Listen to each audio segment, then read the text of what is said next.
Bismillahirrahmanirrahim. Assalamualaikum warahmatullahi wabarakatuh. Alhamdulillahi kafa wassalatu wassalamu ala nabiyil mustafa wa ala alihi wa sahbihi wa man wafa wa ba'd.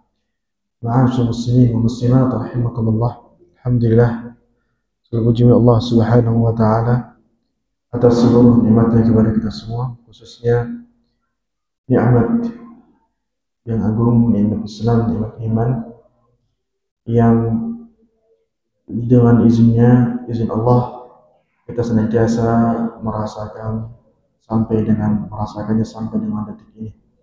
Salawat beriring salam senantiasa tercurah sampaikan kepada Nabi kita Muhammad sallallahu alaihi wasallam, juga sahabat keluarganya, para sahabatnya, dan seluruh umat yang senantiasa menghidupkan sunnahnya di akhir zaman.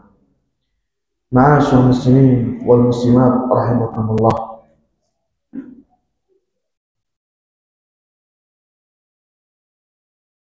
Baik, melanjutkan daripada pembahasan kita kita sebut sebagai kaidah yang keempat dalam manhaj yang benar, bahwa yang namanya Al-Quran dan As-Sunnah itu tidak bisa dipahami terpisah dari pemahaman salafus saleh, yaitu mulai dari sahabat, tabi'in, dan setelah mereka, orang-orang yang mengikuti mereka dengan baik dan benar. Lalu kemudian pada hadis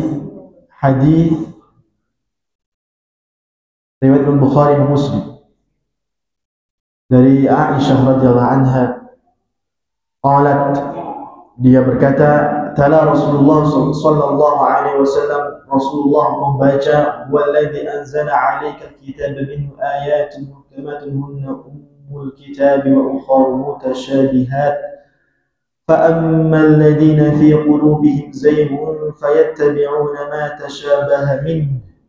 Jadi Rasulullah SAW membaca ayat ini ayat dalam surah Al-Imran,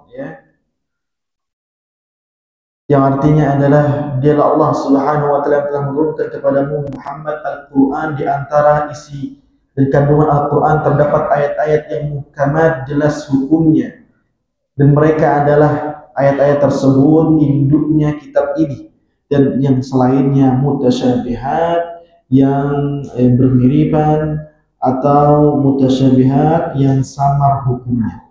Fa ammal ladina fi qulubihim, adapun orang-orang yang dalam hati mereka ada kekelinciran, mereka akan mengikuti apa-apa yang samar hukumnya demi kepentingan. Qalat, maka Aisyah berkata, qala Rasulullah sallallahu alaihi wasallam, maka Rasulullah SAW, idza ra'aitumul ladina yattabi'una ma tashabaha min fa ulaika alladina sammallahu fahdharuhum. Apabila kalian melihat orang-orang yang mengikuti ayat-ayat yang samar hukumnya, maka mereka adalah orang-orang yang Allah singgung dalam ayat barusan, fahdharuhum, waspadailah.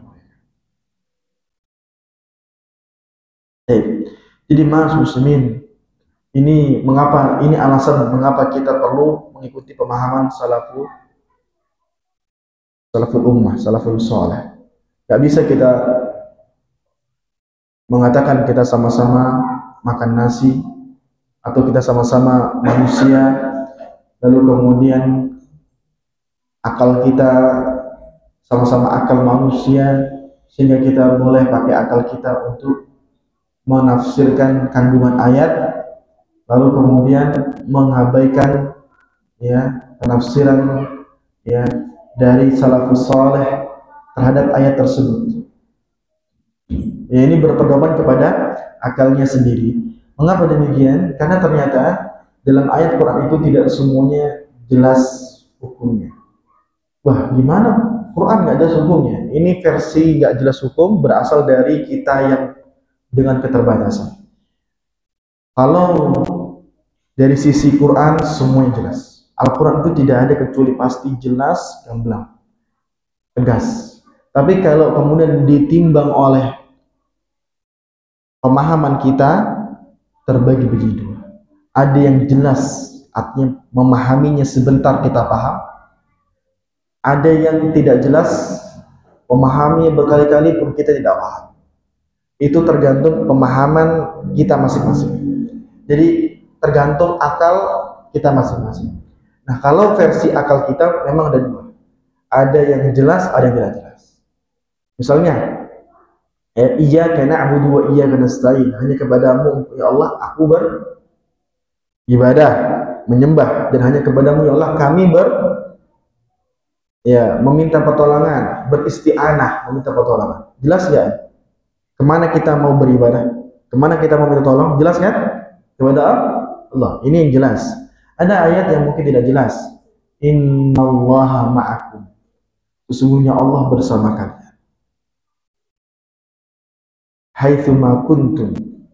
Dimanapun kalian berada. Mulai itu, pemahaman kita mulai dengan akal kita yang kemanusiaan, yang kuat sisi manusianya. Wah, masuk WC, masuk kamar tidur, masuk apa lagi? Saya di mana saya? Saya di sini alhamdulillah baik, tempatnya masjid. Kalau saya lagi di luar, Allah bersama saya. Di mana? Nah, itulah yang disebut yang namanya ayat yang tidak jelas hukumnya. Nama lainnya mutasyabihat. Ayat mutasyabihat.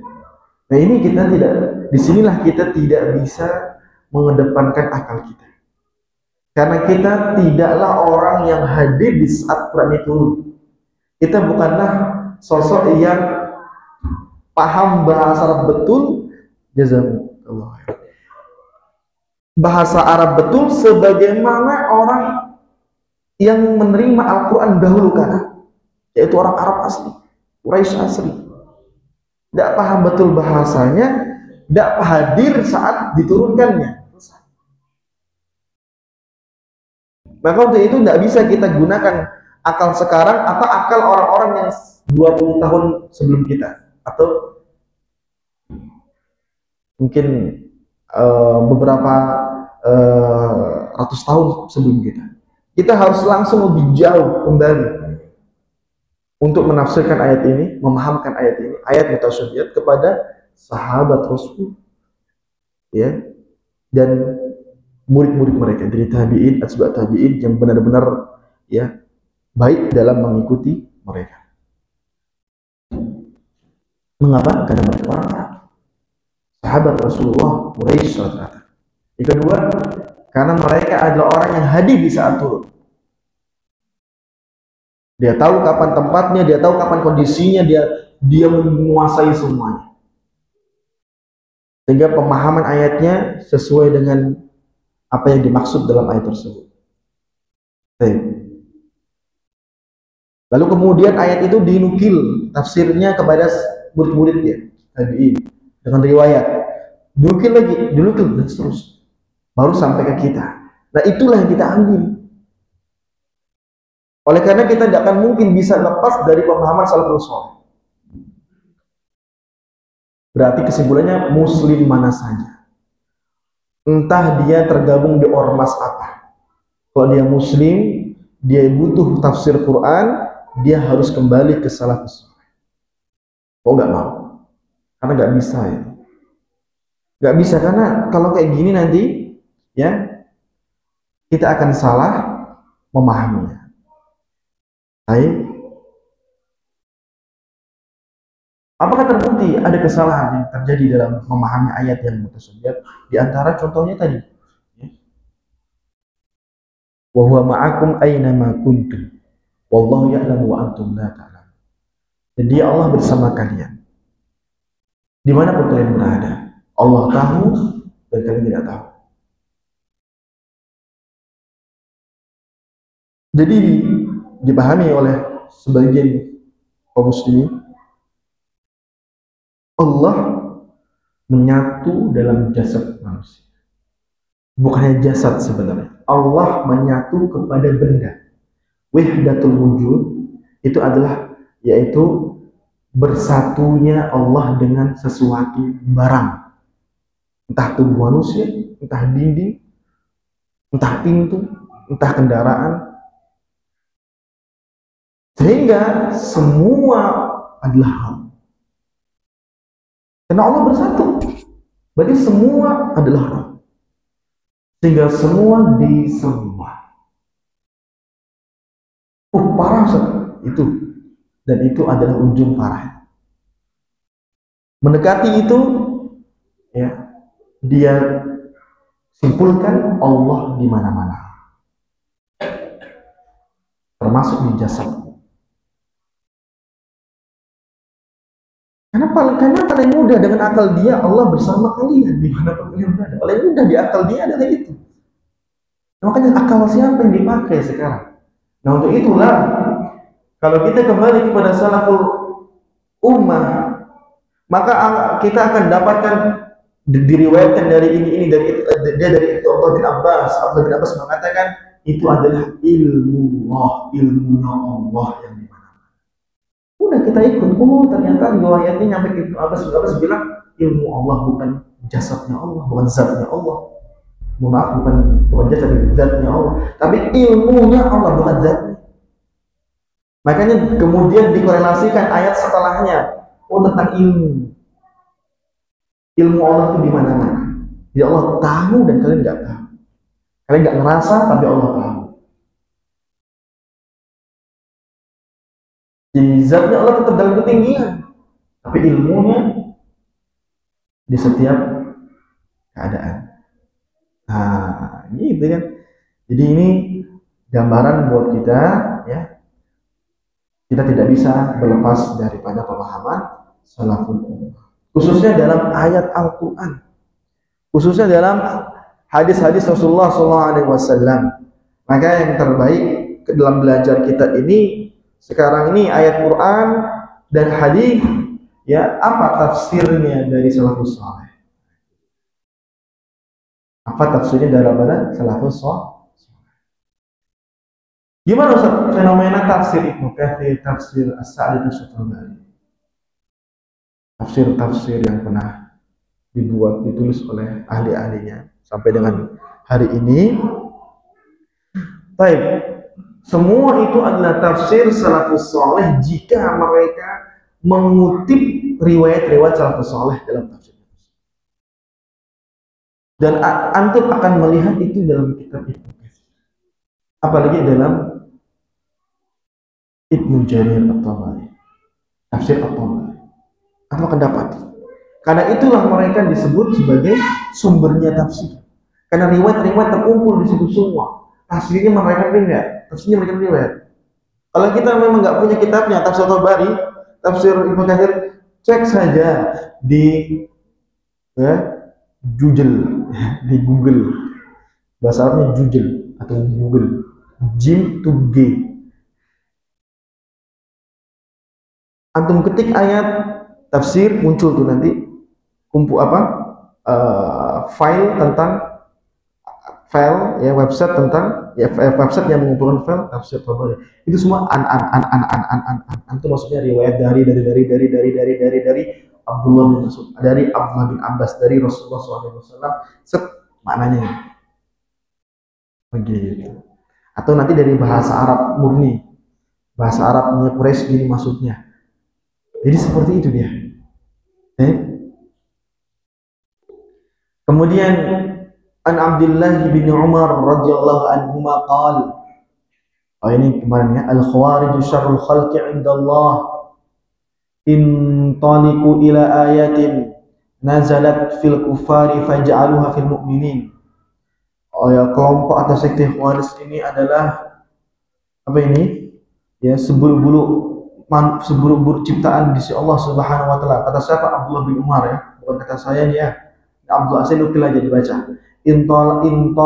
Kenapa mereka intolaku ila ayatin? Mereka ini sifatnya kenapa kok menjadi sifat seperti itu, seburuk itu? karena mereka punya sifat intolaku yang mereka ya menafsirkan ayat-ayat yang turun kepada orang kafir itu untuk orang-orang beriman sehingga bisa mengkafirkan orang-orang beriman. Jadi dia mencari ayat-ayat tentang kekafiran, lalu ayat ini dia gunakan untuk mendakwahi orang-orang beriman sehingga orang-orang beriman ini ya bisa dikafirkan. Bisa dikafir. Apa untungnya dikafirkan? Untungnya dikafirkan adalah mereka sudah mencapai satu pilar mereka. Satu pilar mereka bahwa pelaku dosa besar kufur. Pelaku dosa besar itu kufur ya, di dunia, kekal di neraka langsung. Sehingga itulah yang terjadi ya ekstrim, gerakan Islam yang ekstrim yang sampai kemudian membunuh, ya mengancam pembunuhan, bom bunuh diri dan seterusnya. Baik, maka ini disebut buruk makhluk. Kok bisa? Bayangkan anaknya berpaham ini, ibunya dibunuh. Apa enggak seburuk makhluk? Anaknya berpaham seperti ini, ibunya dikafirkan. Karena ibunya nggak sesuai dengan, ibunya melakukan isi dari ayat kekufuran. Berarti ibu kufur, nggak pandang bulu, ibunya. Padahal ibunya sholat, ibunya masih bapaknya. Ini tuh. Sekarang nggak ada namanya ormas Khawarij. Itu bukan ormas, itu adalah keyakinan. Siapapun ya, perkumpulan manapun dia berkumpul terus ini disisipkan, dia berpaling. Ngeri. Dan kita tidak akan pernah mengajarkannya. Dan kita ya berlindung kepada Allah dari pemahaman yang seperti itu. Gak mungkin ya seorang muslim ya bisa mendahului Allah Subhanahu wa taala dalam ilmunya. Dia menetapkan khalidan fiha, bahwa orang yang laku dosa itu besar itu adalah orang yang kekal di neraka. Kita sebagai fitrah menolak itu. Fitrah kita masih lurus. Tapi kalau udah fitrah ini didoktrin, dicuci otaknya 30 menit, disusupi terus, blank, selesai. Terjadi apa yang terjadi? Maka bukan nggak ada pengikutnya. Anak-anak muda ini yang lagi semangatnya penasaran tinggi, mereka dakwahi diam-diam. Biasanya mereka tuh dakwahnya diam-diam, kayak terang-terangan. Kenapa? Terang-terangan diberontak masyarakat. Karena banyak fitur masyarakat ini masih banyak yang bersih, ya tidak banyak subhatnya. Tapi ternyata ya mereka diam-diam. Ini hati-hati, jaga saudara kita, jaga anak-anak kita, dan jaga diri kita juga untuk daripada seperti ini. Bahkan ada sebagian ya, yang pernah itu mencurhatkan pasangannya berarti istrinya, karena sosialita ya banyak bergabung kemana-mana. Awalnya dari grup tahsin, betul. Mereka ini semua Al-Quran itu adalah awal, bisa semua terima. Mulai ketika grup tahsin itu bahas dengan judul fikih waqi, fikih kontemporer, fikih waqi, fakta, realita. Mulai di situ Yusufi benci pemerintah, kobarkan semangat untuk berperang. Sudah mulai. Nanti pada ujungnya ayat-ayat kufur itu ditembakkan ke orang itu kan. Suamimu makan juga. Suamimu juga. Lakuin ini juga. Mulai dia. Sampai dia ngeluh ke kita, suaminya. Dia bilang, udah berhenti. Dikejar, ditelepon, Masya Allah. Hati-hati ya. Istrinya juga dijaga, begitu pula antum juga dijaga. Kita nggak bisa jamin bahwa kita bisa nggak terdoktrin. Baik, makanya dia syarrul khalq. Itu kenapa disebut seburuk-buruk makhluk. Ibunya bisa dikafirkan, ibunya bisa dibunuh oleh dirinya. Qala al-Auza'i, berkata Imam Al-Auza'i, wafat tahun 154 Hijriah. Isbir nafsaka 'ala sunnah. Bersabarlah dirimu di atas sunnah. Baik, itu nasihatnya. Waqif haitsu waqafal qaum. Berdirilah di mana kaum sahabat berdiri. Waqul bima qala. Katakanlah dengan apa yang telah mereka katakan. Wa kuffa bima kufu anhu. Wa kuffa, dan tahanlah dengan apa yang mereka menahan diri darinya. Tahanlah dirimu untuk berbuat terhadap apa yang sahabat menahan diri mereka. Wasluk sabila salafika salih.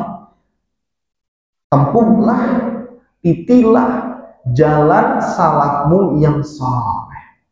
Fa innahu, sesungguhnya yasauka mawasi'ahum. Apa sesungguhnya yang mencukupkan agamamu itu adalah apa yang telah mencukupkan agama mereka. Jadi mereka sudah selesai dalam menjalankan agama ini, kita masih berlangsung. Entah ujung kita gimana nanti, ya kematian. Tapi entah gimana kondisinya kita nggak tahu. Nah, mereka sudah selesai, mereka sudah buktikan, mereka terpuji dalam menyelesaikan agama ini. Nah, kita ini belum tahu. Maka untuk itu, apa yang akan mencukupkan tentang agamamu nanti di akhir hidupmu itu sudah diperankan oleh orang-orang sebelummu, yaitu sahabat yang dipuji tersebut. Maka cukupkan dirimu bersama mereka, karena kamu akan berfinish sama dengan mereka jika kita ikut mereka. Gitu maksudnya. Nah, kenapa kita kalau berdiri ya ikut bagaimana mereka berdiri, berkata bagaimana mereka berkata. Kalau mereka menahan tidak berkata, jangan berkata. Sampai seperti itu nih. Maka fa inna salafa kanu a'dhamu qulan. Kenapa demikian? Salaf, jadi disebut salaf ini sudah disebut zaman Imam Al-Auza'i tahun 194 Hijriah, tahun 2 Hijriah. Tahun 2 abad kedua Hijriah, abad kedua Hijriah. Itu sudah disebut salaf. Kata-kata salaf, ikutilah salafmu yang soleh. Jadi kata salaf itu bukan muncul di abad 1500-an atau abad 1200, 1111 di zamannya Syekh Muhammad Abdul Wahab, atau abad 600-an di zamannya Ibnu Taimiyah misalnya. Tapi ini sudah ada di abad kedua ya, Hijriah, di zaman Imam Al-Auza'i. Kata-kata itu sudah muncul, yaitu maksudnya para sahabat. Beliau ini tabi'in senior, maka sebelumnya beliau sahabat. Fa inna salafa kanu a'dhamu uqulan, karena orang salaf itu sahabat, mereka adalah pemilik akal terlengkap, teragung ya. Akalnya itu ya terlengkap. Wa aktsara fuhuman, a'dhamu uqulan wa aktsara fuhuman, dan pemahaman mereka lebih dalam. Wa ahadda adhanan, dan pemikir mereka lebih tajam. Ya, karena mereka bekerja tapi nggak sesibuk sekarang ini. Memori kita ini penuh, udah nggak cukup lagi saat masuk ya, karena penuh memorinya dengan kegiatan aktivitas yang lain. Wa al-tafa idrakan, dan orang yang paling jeli atau paling teliti dalam mengoreksi. Kama qala Abdullah bin Mas'udin, sebagaimana berkata Abdullah bin Mas'udin, man kana minkum mustannan, siapa yang ingin mencontoh meniru, maka fal yastanna biman qadamat, tirulah orang yang sudah meninggal, maksudnya para sahabat. Dan kenapa? Karena dia nggak bisa salah lagi, tidak salah.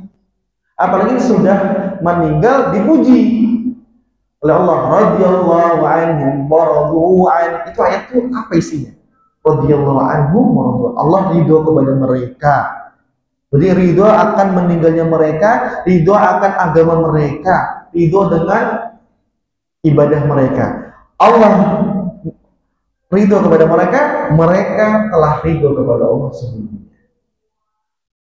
Fa innal hayya la ta'manu 'alaihi fitnatu, karena orang yang masih hidup tidak aman dari fitnah. Sekarang tahun 2025 masih lulus, tahun 2030 sudah ateis. Kata nggak tahu. Kalau kita mengidolakan orang yang masih hidup, makanya kalau ngefan ke ustadz misalnya, ada dari kita sekarang ini dalam kajian ngefannya memang sudah bukan lagi artis, karena sudah tahu bahwa itu tidak benar.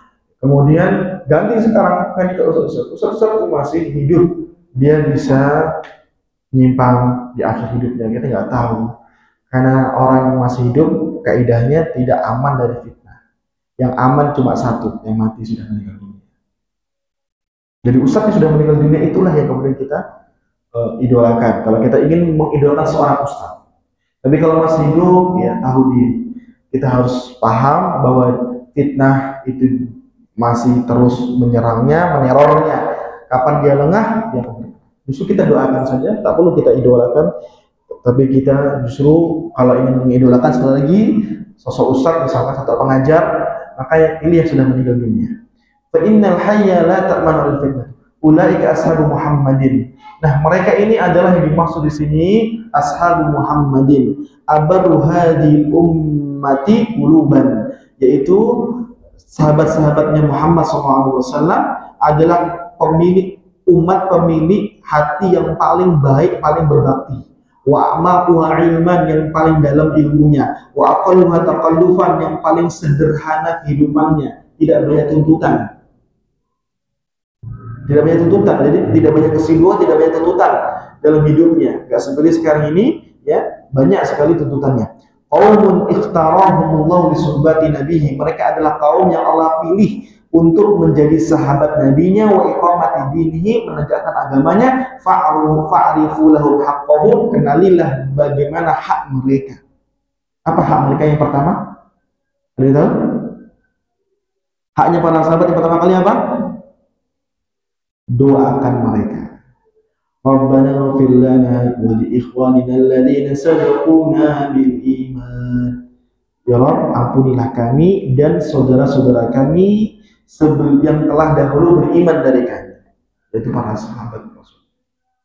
Jadi kalau kita sudah jarang berdoa ya untuk para sahabat, ya maka kembali coba berdoa lagi, biasakan.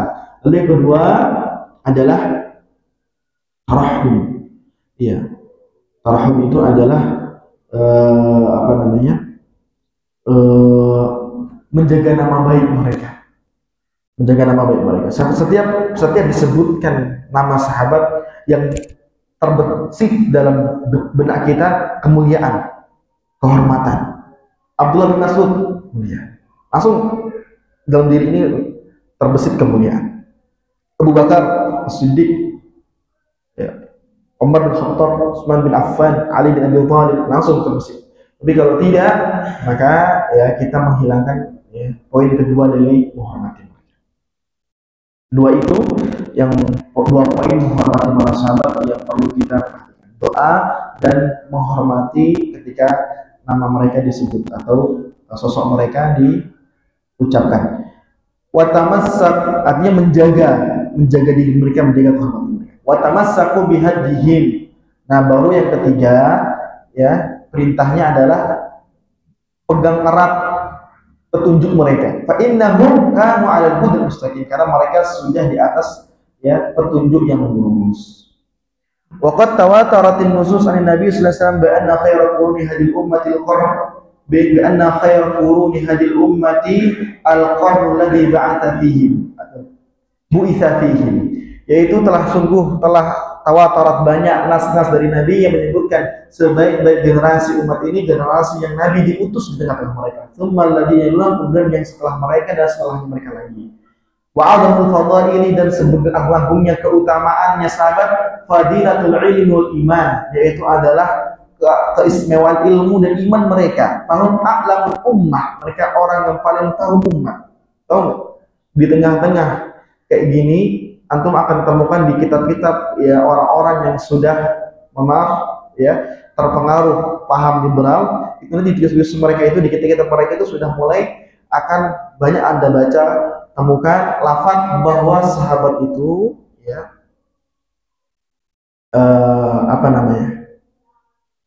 kata mereka kata mereka al-khalafu a'lamu wa ahkam. Orang-orang belakangan itu lebih tahu, lebih banyak ilmunya, dan lebih ahkam, lebih faqih, lebih menguasai. Ini ungkapan ingin membuat jenjang bahwa kita akan dipisahkan dengan sahabat. Artinya kita akan menutup diri dari sahabat karena kita termasuk orang belakangan, ilmunya merasa lebih banyak karena semua akses dibuka. Sahabat dulu tidak ada mobil atau tidak ada mobil, tidak ada apa? Handphone, tidak ada smartphone, tidak ada itu semua. Kita semua ini ada sekarang. Nah di situ akhirnya kita kemudian mulai menyepelekan ilmunya sahabat.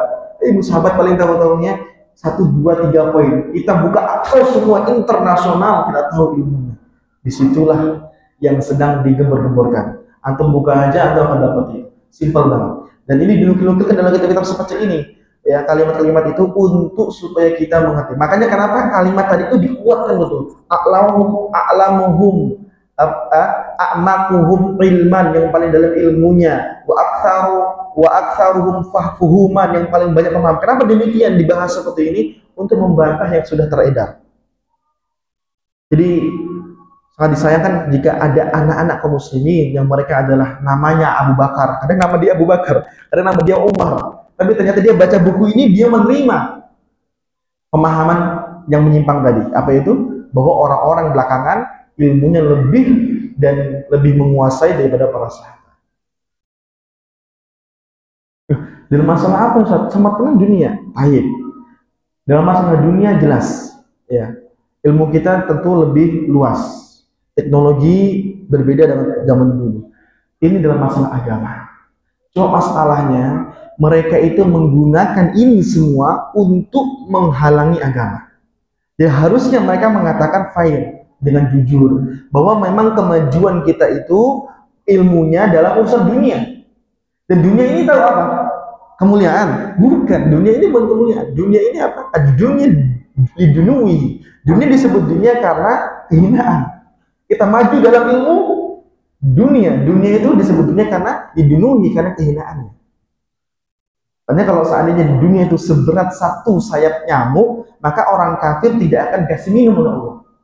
Kalau mereka dapat minum, berarti memang nggak seberat sama sekali, nggak ada seberat satu sayapnya pun nggak seberat. Kalau sampai seberat satu sayap nyamuk, seberat itu dunia, orang kafir nggak dapat minum.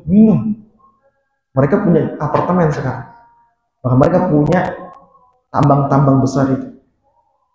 Tandanya berarti dunia lebih ringan daripada satu sayap nyamuk. Kita maju dalam apa? Dunia. Sementara dalam masalah agama sebaliknya. Maka yang dimaksud adalah mereka itu berilmu dalam agama. Jadi jangan dijadikan kemajuan ini lalu untuk kemudian kita lebih unggul dalam agama juga. Nah itu salah. Karena yang diinginkan oleh mereka itu. Ya, coba lihat teknologi kemajuan ini. Berarti kita lebih berilmu daripada para sahabat. Nah ini nyampur nih, ilmu dunia dicampur para sahabat ilmu agama. Nah, kita berilmu maju dalam urusan dunia, tapi dalam masalah agama mereka lebih maju ilmunya. Baik. Dari mana tahu kemajuan ilmu agama itu? Apakah kemudian banyak orang yang masuk agama Islam di Eropa dan lain itu termasuk kemajuan ilmu agama? Bukan. Kemajuan ilmu agama itu adalah di zaman dulu, di zamannya para sahabat, banyak orang-orang yang mereka itu masya Allah dalam belajar ya hafal dengan sekali lihat, lalu kemudian mengamalkannya. Ditanya ayat mana saja tahu tafsirnya. Sekarang perangkat dunia kita buka, aplikasi tafsir banyak, hadis bisa klik, tapi nggak ada yang dihafal. Itu maksudnya. Itu kemajuan teknologi, tapi bukan kemajuan ini. Paham? Teknologi kan, yang awalnya di buku jadi media, awalnya di apa? Jadi aplikasi. Itu kan teknologi. Tapi apakah masuk ke dalam ilmu, masuk ke dalam hati? Tidak semua. Itu kemajuan. Jadi kemajuan agama itu di situ, di sisi itu, bukan di sisi teknologinya. Sehingga sekali lagi kita nggak bisa kalahkan mereka. Apalagi sisi keikhlasan. Keikhlasan ini adalah apa? Kondisi masyarakat termaju dalam ilmu. Itu adalah masyarakat yang kalau seluruhnya ikhlas dalam beragama. Ikhlas. ikhlas dalam berilmu. Sementara kita ini kan semua sekarang serba rekam. Ini bertentangan dengan keikhlasan itu sendiri. Sulit sekali. Jadi kita ini adalah masyarakat yang justru sedang direntankan keikhlasan. Sementara zaman sahabat, zaman yang paling murni keikhlasannya. Zaman sahabat, maksudnya lapisan satu lapisan masyarakat mereka itu secara merata paling ikhlas. Makanya dalam ilmu hadis mereka ini udah pada taraf karena ilmunya mereka tinggi, maju, tidak perlu ada penilaian. Saking bagusnya ilmu mereka. Kita nggak bisa nolak ini. Makanya salaf itu sahabat lebih maju ilmunya. Kita lebih maju teknologinya. Ya, itu saja. Kita adzan dulu dahulu. Jika ada pertanyaan, silakan. Ya. Assalamualaikum.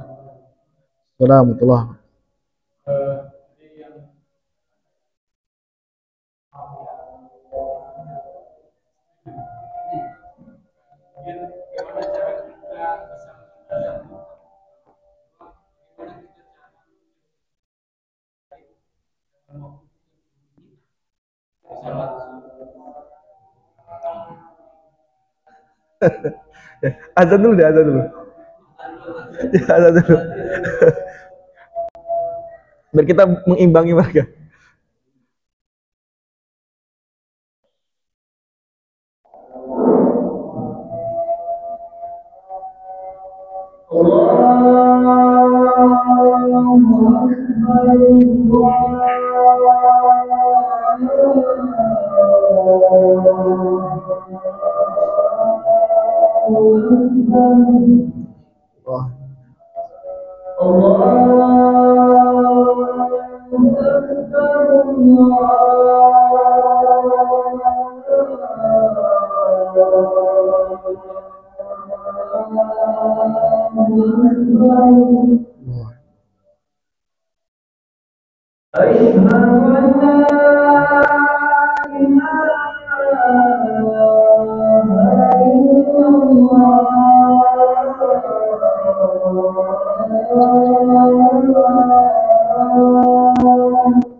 Baik.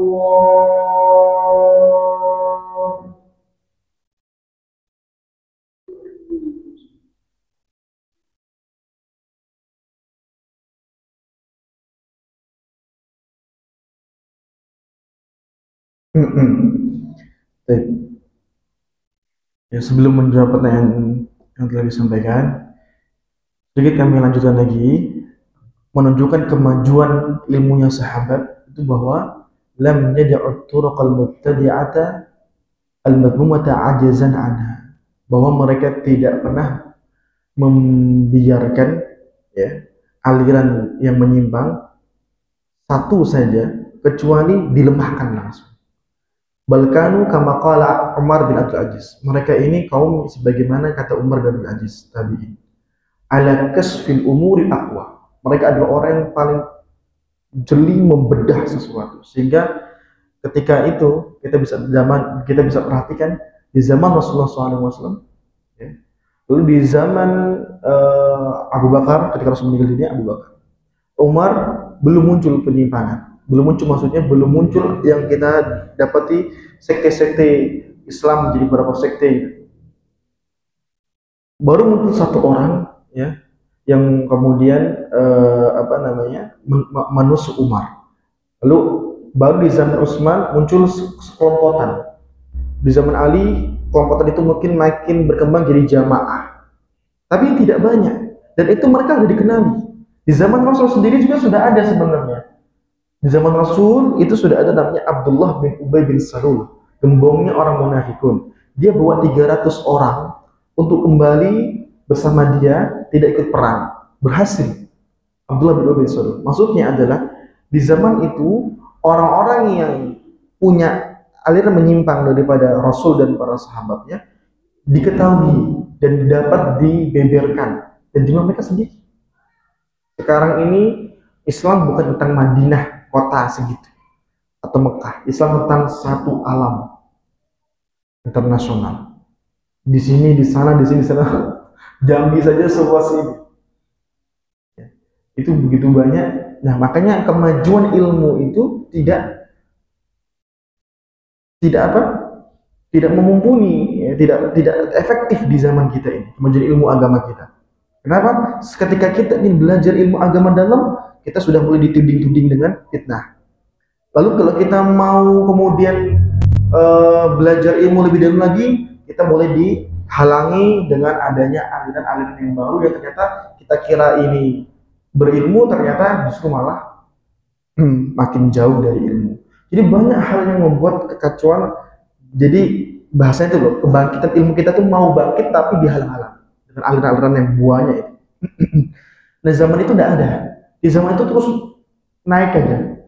Makanya Umar bin Khattab tuh sedih ketika sudah sempurna keilmuan para sahabat, keilmuan Islam sudah sempurna di puncaknya. Karena tidaklah sesuatu yang di puncak kecuali setelahnya penurunan. Gunung itu kalau di puncaknya setelahnya apa? Gak mungkin gunung terus gitu, itu bukan gunung namanya. Gunung itu kan ada lancipnya. Nah, kalau dari puncaknya dia akan turun. Nah, turunnya itu bukan di zaman sahabat, di setelah zaman sahabat. Nah, kita ini di bawahnya. Wallahu alam di bawah yang mana kita nih? Kaki gunung yang sebelah mana? Allah tahu. Tapi boleh, kita nggak pesimis, kita bukan pesimis. Artinya bukan kemudian nggak ada ilmu yang bisa kita kembangkan. Ada. Makanya itulah menyambung pertanyaan. Bagaimana kita bisa menghindari, ya, termasuk paham Khawarij ini, ya, atau paham-paham yang lain yang menyimpang? Itu adalah dengan kita belajar, ya, dengan kita, ya, mendalam dalam belajar. Mendalam dalam belajar itu disebut mendalam apabila Anda sudah pernah belajar dasar. Dasar itu semua ilmu itu ada dasarnya, ada awalnya. Baru setelah itu selesai satu dasar, naik. Itu namanya belajar mendalam. Tapi kalau mainnya ke sini, kadang ke sini, itu rutin belajar, tapi bertahun-tahun dia tidak bisa mendalam. Tidak bisa mendalam. Makanya dalam ilmu akidah misalkan, dasarnya apa sih dasarnya dulu? Dasarnya ilmu akidah, ilmu keyakinan, itu rukun iman. Rukun iman itu dipelajari semua. Iman Allah, rinciannya apa, malaikat rinciannya apa, terus Nanti ya kita butuh tauhid yang dikaji di sini juga, itu yang pernah kami sampaikan kayaknya di sini juga, itu tuh adalah bagian dari perincian iman kepada Allah, yaitu dalam bab ya hakikat ubudiyah, hakikat ibadah dan hakikat syirik. Kita butuh tauhid. Macam-macam tauhid, macam-macam ibadah dan macam-macam syirik. Itu baru satu. Masih ada lagi terus dasar. Nanti habis itu naik ke berikutnya ya tentang apa kitab-kitab yang lebih apa serius membahas nama-nama dan sifat Allah. Terus jadi kita nanti dalam berakidah ini punya materi belajar yang kita terus usahakan. Makanya kalau bisa di sebuah masjid itu memang kalau memang mau belajar akidah, memang dipilih dulu. Kalau belum pernah dipelajari akidah apapun di situ, akidah yang dasar. Jadi kita butuh itu dasar itu termasuk. Terus maka selesaikan, terus nanti bahas lagi. Terus kemudian misalnya tafsir sama. Dasarnya dia tidak bisa langsung 130 juz amal dulu. Juz amal nggak bisa. Ad-duha sampai an-nas dulu. Perlahan, nggak bisa langsung juz 32. Dia kemudian dari juz 1 dia mungkin jarang baca atau tidak hafal, pening jadinya. Jadi ada tahapan dalam ilmu. Itu disebut tahapan adalah mendalami ilmu. Tahapan mendalami ilmu. Dan itu disebut orang yang mendalami ilmu yang sebenarnya.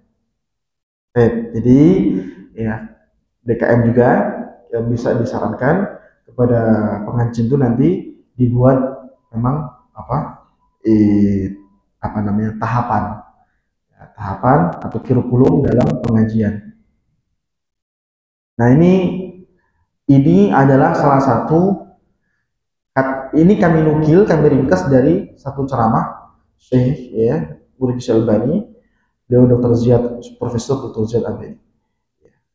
Beliau sebutkan ketika syarah Hilyatul Thalibul Ilmi, kenapa orang-orang Khawarij itu mengalami penyimpangan dalil, padahal dalil udah dibaca depan dia. Karena mereka belajar agama tetapi tidak mendalam. Seperlu apa kita dalamnya belajar agama? Kapan dia punya dasar, terus naik bertahap ke berikutnya, terus tahap puncak, itu namanya mendalam. Kalau dia belajar agama tapi tebas atas, tebas bawah, pindah lagi, puluhan tahun memang dia belajar, itu bukan mendalam. Ya. Tapi rapuh karena tidak ada bangunan yang tersusun, itu kecuali dari dasar dulu, baru kemudian cor tiang, baru dinding. Gak mungkin langsung tiang, mau tiang ambrukkan lagi, baru dasar ambrukkan lagi, pasang atap, blur semua. Ada bukan. Jadi untuk itu ya seperti itu. Itulah kenapa. Jadi orang-orang ini bukan nggak belajar, orang-orang ini belajar semua. Orang-orang ini buktinya dia tahu ayat ini ayat kufur, dia tahu dia kandungannya. Cuma dia ingin tebas-tebas aja, tidak sistematik. Nah, pentingnya belajar sistematik. Nah, jadi dibuat kajian-kajian seperti ini, kita buat kurikulum sistematik. Mungkin bisa rapat, ya, terus kemudian bisa dibuat lagi sistematik. Wah, jadi yang hadir di Ma'am Halimah ini, berarti mereka ada orang-orang yang mau belajar sistematik. Kapan hari ini, hari ini, nanti naik. Itu yang pertama. Yang kedua, bagaimana cara kita menjaga diri dari orang yang kalau itu dari pengakuan yang pernah bom bunuh diri itu, Amrozi. Itu dia bilang saya cukup 30 menit bisa mendoktrin, mencuci otak orang itu, bisa bawa bom, bisa rakit bom, dia bisa. Bayangkan, karena memang sudah ahli. Cuma kan dia sudah keluar, sudah bebas, kemudian sudah direhab dan sudah menjadi orang yang sudah memahami kembali ya bahwa itu adalah yang dulunya salah. Dan dia mungkin di antara satu persyaratan bebas itu adalah ya dia menerangkan kesalahannya.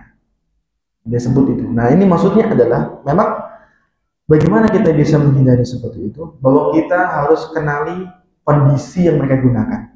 Mereka gunakan kondisi empat mata. Hindari yang semacam itu.